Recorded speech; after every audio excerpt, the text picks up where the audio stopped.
Hey guys, welcome back. So, here at my other house here that we're renovating, and a couple of people have asked about my EDC gear. Now, I haven't done a video on this yet because it's just a topic that I don't get into too much because what I carry is pretty simple, and I've carried pretty much the same stuff most of my adult life. But everything I have, I use, and everything has a purpose. So, let me show you what I got. Alright, so here you go. As you can see, I don't have a whole lot of tactical stuff, but I have some very basic gear that gets a lot of use. Let's get right into it. I've carried most of this pretty much my whole adult life, but pocket handkerchief or bandana, carried one of these actually since I was a kid. One of the first things you learned in Boy Scouts was the effectiveness of a neckerchief and all the different things you can do with that. So I started carrying one then. And they say a gentleman should carry two pocket handkerchiefs with you, one for yourself and one for your lady if she needs it, or if anybody else needs it. So I do generally carry two with me. Next up, a flashlight. I love this thing. It's the Streamlight Stylus Pro. Small, lightweight, runs on two AAA batteries, and it's bright enough for anything that I need it for. It's 90 lumens, which doesn't sound like a whole lot, but it is very bright for its size. Next, my knife. You can tell I'm not a knife snob. This is the Smith & Wesson Cutting Horse. Now back in the day, I used to carry a really nice CRKT, and it was a great knife, but after years of carrying it, the pocket clip actually came off and I couldn't get it back on, so I went about looking for another knife, and I picked this one up for $5 at the Dollar General store. That was 10 years ago, and I've been carrying it ever since. It's got kind of a softer steel there, which I don't mind. I prefer a knife with some softer steel than a lot of people do because it's easy to sharpen with a handstone. I don't like to spend a whole lot of time sharpening my knives. It may not hold an edge as good as some others, but it does great for an EDC knife. Plus, if I lose it, I'm out $5. I got my money's worth out of it by now. Next up, Bic lighter. I know a lot of people carry ferro rods. Ain't nothing wrong with the old Bic. These things only cost $1 or so, and well, I like a brighter colored one so I don't lose it. People say these can fail on you, and I guess they can, but it's very rare. You know, I've run these through the washing machine and dryer, and they've still been good. Now, obviously, if you let it run out of fuel, it's not going to do you a whole lot of good, but you can still make it work a little bit just with that flint striker in there. But as long as I've carried one of those, I think I've had maybe one or two fail on me, maybe, in many, many years. So it's worth it. Let's see, we'll talk about these keys here. I carry the bare minimum amount of keys that I can get away with because otherwise you end up looking like a high school janitor after a while. So I've got some house keys, a truck key, Jeep key, work key, safe key. There's only 3 things on here that aren't keys. I've got this wrap of paracord here in case I really need a couple feet of paracord. Got that. This actually came free with some pace counting beads that we got. Next up, this is actually about the only redundancy that I have is illumination. See, I'm a night shifter. I do a lot of things in the dark, so it helps to have some extra illumination, especially on your keychain here. Whenever you're looking for a lock or something like that, trying to pick out the right key, it's helpful to have that right there. This is a knockoff of a photon light. This one is made by Lumen Trail. It actually came free whenever I ordered this Streamlight Stylus Pro. I had another one of these that I carried for a long time, and I actually lost it this past bow season. But anyways, when I ordered that one, it also came with this. When I was in Iraq, a lot of people had the photon lights. They had the red one, so you could get around in your tent at night without waking up other people. So real handy. And lastly, fingernail clippers, pretty self-explanatory. I like using these whenever I'm fishing though, because they cut monofilament line really well, very precise.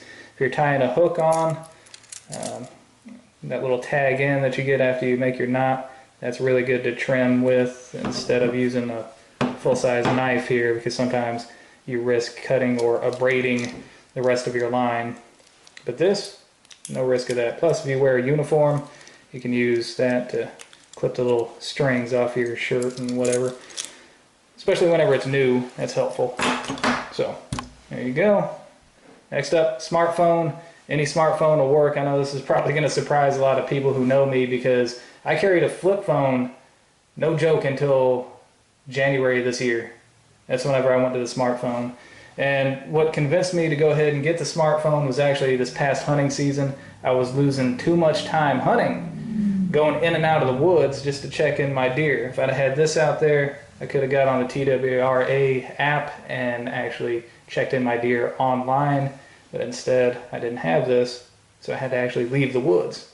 So I lost pretty much over the season probably about a day and a half of hunting, actually, just going in and out of the woods just to do things that I could have got done on a phone had I had it. This particular one is the Samsung Galaxy S9 Plus, but any of them will work. I've got this cool OtterBox here.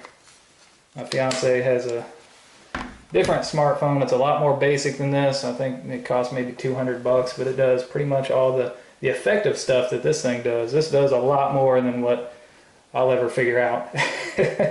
But anyways, there it is. Any smartphone will do you good. And lastly, the big mamma jamma here. This is my Glock 19, and I have it in a CYA holster. Glock 19, not the best handgun in the world. CYA holsters, not the best holsters in the world, but a very, very good combination. I don't really need to show this to y'all because y'all know what a Glock 19 looks like. Super common.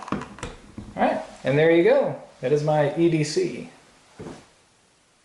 Now, I also have some alternative items that I can show you here in just a moment. Okay, so here's my alternative EDC gear. This is stuff that I swap out with my normal gear if I have a need for it. Or some things here, like if I get called out on the track or something for search and rescue, I'll carry some of these items. But we'll start at the top this time. This is my Diamondback DB9. You see I stuck with a 9mm.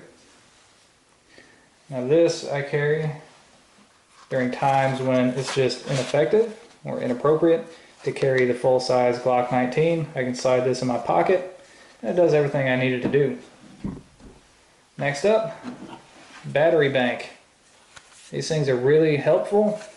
One of my big problems that I had with switching over to the smartphone is the battery life that they have. Now, a flip phone, I could charge that thing up and it'd stay charged, no joke, a week. As long as I wasn't using it all the time, which, I mean, you're not going to use a flip phone that much. Calls and texting, that's about it. But it will stay charged for a long, long time. Smartphones, they're going to drain pretty quick by comparison. So if I get out on a search and rescue track or something like that, slip one of these in your back pocket, and if I get stuck out overnight, I'm still good to go. You get a couple charges out of one of these. They're pretty cheap too. Next up, the Kershaw Blur. This thing's handy. If you're involved in any level of response, I do recommend at least a partially serrated blade there if you're going to cut through heavy cargo straps or something like that. It's really helpful to have. And these won't break the bank either. Of course, they're going to be a lot more expensive than $5, but you're not going to pay as much for this as you would for like a nice Benchmade or a Tops knife or something like that. And they are very, very well made. If I'm going to be out in the woods, I really, really like these Gerber multi-tools. I highly recommend carrying a multi-tool with you because you have a lot of uses here. Now this particular model, the Gerber, this is my favorite one-handed operation. I love these for fishing. You've got a lot of different functions on here. You've got a saw on this one, screwdrivers, big and small, files. It's worth it. And lastly here, to swap out with the Streamlight Stylus Pro, sometimes you need a little bit more light. That's why I have this one.